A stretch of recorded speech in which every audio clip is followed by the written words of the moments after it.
ಎಲ್ಲರಿಗೂ ನಮಸ್ಕಾರ. ಇವತ್ತಿನ ನಮ್ಮ ಈ ಚರ್ಚೆಗೆ ಸ್ವಾಗತ. ಬನ್ನಿ, ಇವತ್ತು ಟೊಮ್ಯಾಟೊ ಬೆಳೆಗೆ ಕಾಡೋ ಅಂಗಮಾರಿ ರೋಗದ ಬಗ್ಗೆ ಮಾತಾಡೋಣ. ಇದನ್ನ ಹೇಗೆ ಅರ್ಥ ಮಾಡ್ಕೋಬೇಕು ಮತ್ತೆ ಇದನ್ನ ಗೆಲ್ಲೋದ್ ಹೇಗೆ ಅಂತ ಸರಳವಾಗಿ ನೇರವಾಗಿ ತಿಳ್ಕೊಳ್ಳೋಣ. ಸರಿ, ಹಾಗಾದ್ರೆ ನೇರವಾಗಿ ವಿಷಯಕ್ಕೆ ಬರೋಣ. ಎಷ್ಟೋ ರೈತ ಬಾಂಧವರನ್ನ ಕಾಡೋ ಒಂದು ದೊಡ್ಡ ಪ್ರಶ್ನೆ ಇದು. ಚೆನ್ನಾಗಿರೋ ಟೊಮ್ಯಾಟೊ ಬೆಳೆ ಒಳ್ಳೆ ಮಳೆ ಬಂದ್ಮೇಲೆ ಇದ್ದಕ್ಕಿದ್ದ ಹಾಗೆ ಯಾಕೆ ಸಂಪೂರ್ಣವಾಗಿ ಹಾಳಾಗ್ಹೋಗುತ್ತೆ ಅಲ್ವಾ? ನೋಡಿ, ಈ ಥರ ಆಗ್ತಾ ಇದ್ರೆ ಈ ಮಾಹಿತಿ ಖಂಡಿತವಾಗ್ಲೂ ಸಹಾಯ ಆಗುತ್ತೆ. ಅಂದ್ರೆ ಎಷ್ಟೇ ಚೆನ್ನಾಗಿ ನೋಡ್ಕೊಂಡ್ರೂ ಬೆಳೆ ಇದ್ದಕ್ಕಿದ್ದಂತೆ ಒಣಗಿ ಹೋಗೋದು, ಅಥವಾ ಮಳೆ ಮಂಜು ಬಿದ್ದ ತಕ್ಷಣ ರೋಗ ಫುಲ್ ಸ್ಪ್ರೆಡ್ ಆಗೋದು, ಔಷಧಿ ಹೊಡೆದ್ರೂ ಬೆಳೆ ಕೈಗೆ ಸಿಗದೇ ಇರೋದು.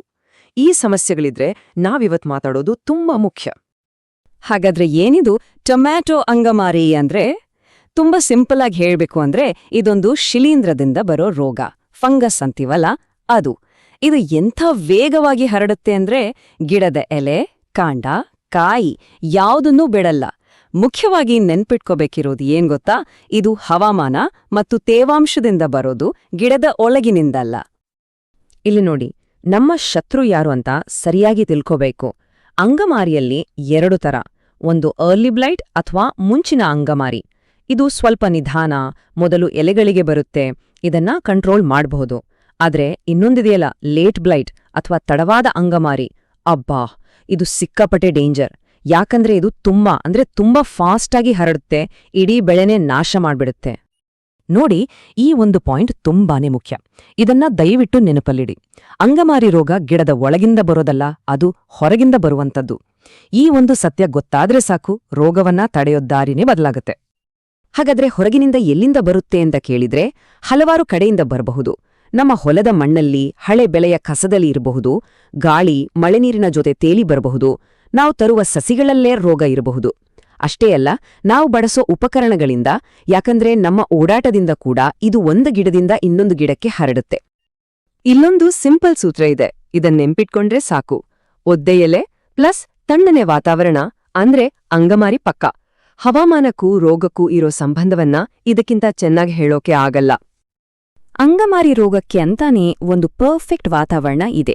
3 ಕಂಡೀಷನ್ಗಳು ಒಂದೇ ಸರಿ ಸೇರಿದ್ರೆ ರೋಗದ ಆರ್ಭಟ ಶುರು. ಮೊದಲನೇದು, ಗಾಳಿಯಲ್ಲಿ ತೇವಾಂಶ 80%ಗಿಂತ ಜಾಸ್ತಿ ಇರೋದು. ಎರಡನೇದು, ಟೆಂಪರೇಚರ್ 18ರಿಂದ 25 ಡಿಗ್ರಿ ಮಧ್ಯ ಇರೋದು. ಮೂರನೇದು ಮತ್ತು ತುಂಬಾ ಮುಖ್ಯವಾಗಿ, ಗಿಡದ ಎಲೆಗಳು ಸುಮಾರು 6ರಿಂದ 10 ಗಂಟೆ ಕಾಲ ಒದ್ದೆಯಾಗೇ ಇರೋದು. ಈ 3 ಸೇರಿದ್ರೆ ರೋಗ ಹರಡೋದನ್ನ ಯಾರಿಂದೂ ತಡೆಯೋಕ್ಕಾಗಲ್ಲ. ಮತ್ತೆ ಇದರ ಸ್ಪೀಡ್ ಬಗ್ಗೆ ಯೋಚನೆ ಮಾಡಿ. ಈ ಲೇಟ್ ಬ್ಲೈಟ್ ಅನ್ನೋದಿದೆಯಲ್ಲ, ಕೇವಲ 3ರಿಂದ 5 ದಿನದಲ್ಲಿ ಇಡೀ ಎಕರೆಗಟ್ಟಲೆ ಹೊಲವನ್ನೇ ಸರ್ವನಾಶ ಮಾಡ್ಬಿಡುತ್ತೆ. ಅಂದ್ರೆ ಇಲ್ಲಿ ಸಮಯ ಅನ್ನೋದು ಎಷ್ಟು ಅಮೂಲ್ಯ ಅಂತ ನೀವೇ ಊಹಿಸ್ಕೊಳ್ಳಿ. ಸರಿ, ಈ ರೋಗ ಗಿಡಮನ್ನ ಹೇಗೆ ಹಾಳು ಮಾಡುತ್ತೆ ಅಂತ ಹಂತ ಹಂತವಾಗಿ ನೋಡೋಣ. ಫಸ್ಟ್ ಸ್ಟೇಜ್, ಕೆಳಗಿರೋ ಎಲೆಗಳ ಮೇಲೆ ಚಿಕ್ಕ ಚಿಕ್ಕ ಕಂದು ಚುಕ್ಕೆಗಳು ಕಾಣಿಸ್ಕೊಳ್ಳುತ್ತೆ. ಆಮೇಲೆ ಮಿಡಲ್ ಸ್ಟೇಜಲ್ಲಿ ಈ ಎಲೆಗಳು ಹಳದಿಯಾಗಿ ಉದುರಲು ಶುರುವಾಗುತ್ತೆ. ಕೊನೆಗೆ ರೋಗ ತೀವ್ರವಾದಾಗ ಕಾಂಡ ಕಪ್ಪಾಗುತ್ತೆ, ಟೊಮ್ಯಾಟೊ ಕಾಯಿಗಳೆಲ್ಲ ಕೊಳೆತು ಇಡೀ ಗಿಡವೇ ಸತ್ತು ಹೋಗುತ್ತೆ. ಇಲ್ಲೊಂದು ಮಾತಿದೆ, ಕೇಳಿದ್ರೆ ನಿಜ ಅನ್ಸುತ್ತೆ. ಒಂದೇ ಒಂದು ರಾತ್ರಿ ಸುರಿದ ಮಳೆ ತಿಂಗಳುಗಟ್ಲೆ ಪಟ್ಟ ಶ್ರಮವನ್ನೇ ನಾಶ ಮಾಡ್ಬಿಡಬಹುದು ಅಲ್ವಾ? ಇದು ಅಂಗಮಾರಿಯ ನಿಜವಾದ ಮುಖ. ಸರಿ, ಈಗ ನಾವು ಸಾಮಾನ್ಯವಾದಿ ಮಾಡೋ ತಪ್ಪುಗಳೇನು ಅಂತ ನೋಡೋಣ. ಮುಂದಿನ ಭಾಗ, ರೈತರು ಸಾಮಾನ್ಯವಾಗಿ ಮಾಡುವ ತಪ್ಪುಗಳು. ಇವುಗಳನ್ನ ತಪ್ಪಿಸ್ಕೊಂಡ್ರೆ ನಮ್ಮ ಬೆಳೆಯನ್ನ ಉಳಿಸ್ಕೊಳ್ಬಹುದು. ನಾವು ಮಾಡಬಾರದ 4 ದೊಡ್ಡ ತಪ್ಪುಗಳು. 1. ರೋಗದ ಲಕ್ಷಣ ಸ್ವಲ್ಪ ಕಾಣಿಸಿದ ತಕ್ಷಣ ಆಮೇಲೆ ನೋಡೋಣ ಅಂತ ಸುಮ್ನಿರೋದು. 2. ಒಂದೇ ತರದ ಫಂಗಿಸೈಡನ್ನ, ಅದೇ ಔಷಧಿಯನ್ನ ಮತ್ತೆ ಮತ್ತೆ ಹೊಡೆಯೋದು. 3. ಬೆಳೆಗೆ, ಅದರಲ್ಲೂ ಮುಖ್ಯವಾಗಿ ಗಿಡದ ಮೇಲಿಂದ ಜಾಸ್ತಿ ನೀರ್ ಹಾಕೋದು. 4ನೇದು, ಹೊಲವನ್ನ ಸ್ವಚ್ಛವಾಗಿ ಇಟ್ಕೊಳ್ದೆ ಬೆಳೆಯ ಕಸವನ್ನ ಅಲ್ಲೇ ಬಿಡೋದು. ಸರಿ, ಸಮಸ್ಯೆಗಳ ಬಗ್ಗೆ ಮಾತಾಡಿದ್ದು ಸಾಕು. ಈಗ ಪರಿಹಾರಗಳ ಕಡೆಗೆ ಬರೋಣ. ಇಲ್ಲೊಂದು ಮಾತ್ ನೆನ್ಪಿಟ್ಕೊಳ್ಳೇಬೇಕು. ರೋಗ ಬಂದಮೇಲೆ ಖರ್ಚು ಮಾಡೋದಕ್ಕಿಂತ ರೋಗ ಬರದ ಹಾಗೆ ನೋಡ್ಕೊಂಡ್ರೆ ಹಣ ಉಳಿಯುತ್ತೆ. ಅಂದ್ರೆ prevention is better than cure. ಹಾಗಾದ್ರೆ ಅಂಗಮಾರಿಯನ್ನ ಕಂಟ್ರೋಲ್ ಮಾಡೋಕೆ ನಮ್ಮ ಗೇಮ್ ಪ್ಲಾನ್ ಏನೋ? ಆರೋಗ್ಯಕರ ಟೊಮ್ಯಾಟೊ ಬೆಳೆಯೋಕೆ ಇಲ್ಲಿದೆ ಒಂದು 3 ಹಂತದ ಸ್ಟ್ರಾಟಜಿ. ನೋಡಿ, ಇದನ್ನ ಎಷ್ಟು ಚೆನ್ನಾಗಿ ಹೇಳಿದ್ದಾರೆ. ಗಾಳಿ ಮತ್ತು ಸೂರ್ಯನ ಬೆಳಕು ಇವೆರಡೂ ಫ್ರೀಯಾಗಿ ಸಿಗೋ ಔಷಧಿಗಳು. ಅಂದ್ರೆ ಖರ್ಚಿಲ್ದೆ ರೋಗ ನಿಯಂತ್ರಣ ಮಾಡೋದು ಹೇಗೆ ಅಂತ ನೋಡೋಣ. ಹಾಗಾದ್ರೆ ಕೆಮಿಕಲ್ಸ್ ಬಳಸದೆ ಏನೇನ್ ಮಾಡ್ಬೋದು? ಮೊದಲನೇದಾಗಿ ರೋಗ ಬಂದಿರೋ ಎಲೆ ಕಂಡ ತಕ್ಷಣ ಅದನ್ನ ಕಿತ್ತು ನಾಶ ಮಾಡಿ. ಎರಡನೇದು, ಗಿಡಗಳ ಮಧ್ಯೆ ಸರಿಯಾಗಿ ಜಾಗ ಬಿಡಿ, ಗಾಳಿ ಆಡ್ಲಿ. ಮೂರನೇದು, ಗಿಡದ ಮೇಲಿಂದ ನೀರ್ ಹಾಕ್ಬೇಡಿ, ಎಲೆಗಳು ಒಣಗಿರ್ಲಿ. ನಾಲ್ಕನೇದ್ದು, ಮಲ್ಚಿಂಗ್ ಮಾಡಿ, ಇದರಿಂದ ಮಣ್ಣಲ್ಲಿರೋ ರೋಗಾಣು ಗಿಡಕ್ ಬರೋದು ತಪ್ಪುತ್ತೆ. ಐದನೇದು, ಬೆಳೆ ಪರಿವರ್ತನೆ, ಅಂದ್ರೆ ಒಂದೇ ಜಾಗದಲ್ಲಿ ಪದೇ ಪದೇ ಟೊಮೆಟೊ ಬೆಳಿಬೇಡಿ. ಈಗ ಕೆಮಿಕಲ್ ಕಂಟ್ರೋಲ್ ಬಗ್ಗೆ. ರೋಗ ಬರೋ ಮೊದ್ಲೇ ತಡೆಯೋಕೆ ಮ್ಯಾಂಕೋಜೆಬ್ ಅಥವಾ ಕ್ಲೋರೋಥ್ಯಾಲೋನಿಲ್ನಂತಹ ಪ್ರಿವೆಂಟಿವ್ ಸ್ಪ್ರೇ ಮಾಡಬಹುದು. ಒಂದು ವೇಳೆ ರೋಗ ಬಂದೇ ಬಿಟ್ರೆ ಅದನ್ನ ಗುಣಪಡಿಸೋಕೆ ಮೆಟಾಲಾಕ್ಸಿಲ್ ಜೊತೆ ಮ್ಯಾಂಕೋಜೆಬ್ ಅಥವಾ ಸೈಮೋಕ್ಸಾನಲ್ ಪ್ರೊಪ್ಯಾಮೋಕಾರ್ಬ್ ಇರೋ ಕಾಂಬಿನೇಷನ್ ಔಷಧಿಗಳನ್ನ ಬಳಸಬಹುದು. ಆದ್ರೆ ಇಲ್ಲೊಂದು ಗೋಲ್ಡನ್ ರೂಲ್ ಇದೆ, ಅದನ್ನ ಮರೆಯಲೇಬಾರದು. ಪ್ರತಿ ಸಾರಿ ಸ್ಪ್ರೇ ಮಾಡುವಾಗ್ಲೂ ಬೇರೆ ಬೇರೆ ಗ್ರೂಪ್ನ ಶಿಲೀಂಧ್ರನಾಶಕವನ್ನೇ ಬಳಸಬೇಕು. ಜೈವಿಕ ವಿಧಾನಗಳ ಪಾತ್ರನೂ ಇದೆ.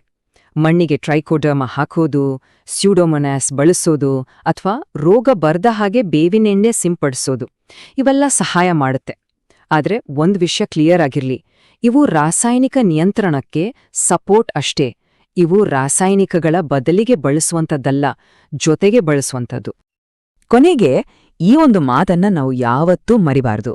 ಒಂದು ಗಿಡ ಆರೋಗ್ಯವಾಗಿದ್ರೆ ಅದು ತನಗೆ ತಾನೇ ರೋಗವನ್ನ ತಡೆಯೋ ಶಕ್ತಿ ಹೊಂದಿರುತ್ತೆ. ಹಾಗಾಗಿ ಗಿಡವನ್ನ ಆರೋಗ್ಯವಾಗಿಡೋದೇ ನಮ್ಮ ಮೊದಲ ಆದ್ಯತೆ ಆಗಿರಬೇಕು.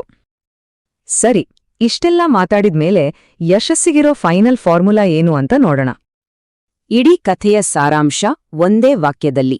ಇದನ್ನ ನೆನ್ಪಿಟ್ಕೊಳ್ಳಿ: ಸ್ವಚ್ಛವಾದ ಹೊಲ ಪ್ಲಸ್ ಹವಾಮಾನದ ಮೇಲೆ ಒಂದು ಕಣ್ಣು ಪ್ಲಸ್ ಸರಿಯಾದ ಸಮಯಕ್ಕೆ ಸರಿಯಾದ ಸ್ಪ್ರೇ.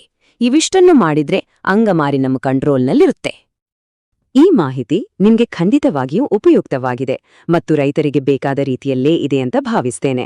ಇದೇ ರೀತಿ ಇನ್ನಷ್ಟು ಪ್ರಾಯೋಗಿಕ ರೈತ ಕೇಂದ್ರಿತ ಮಾಹಿತಿಯನ್ನ ಹಂಚ್ಕೊಳ್ಳೋಕೆ ನಿಮ್ಮ ಪ್ರೋತ್ಸಾಹ ಬೇಕು.